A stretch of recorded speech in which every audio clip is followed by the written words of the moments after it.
Mom always had a saying, if you're going to do it right.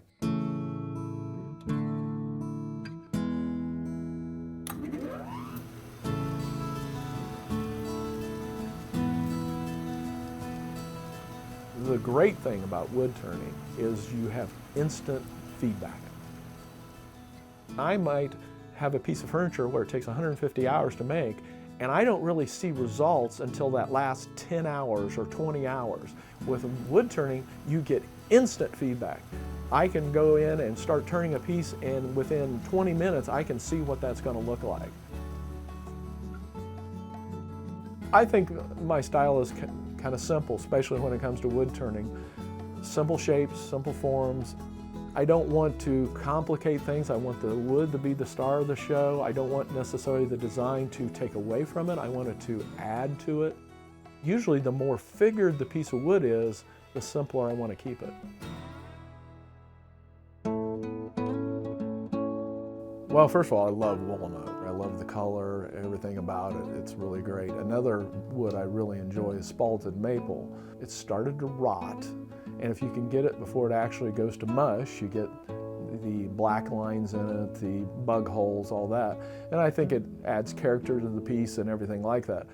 And a lot of the wood I use comes off of my family's land. It makes it kind of cool in one way to make a piece off of a tree that actually came off land that your family owns.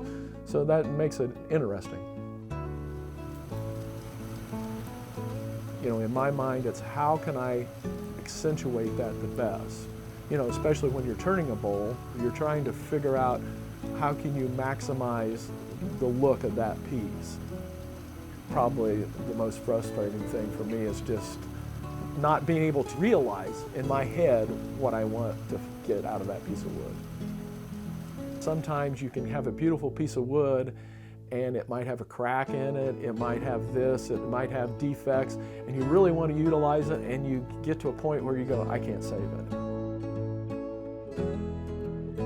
The biggest thing that my parents did for me is when I burnt my hands, they never allowed me to use that as a disability.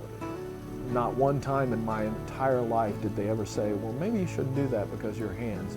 They actually pushed me the other way.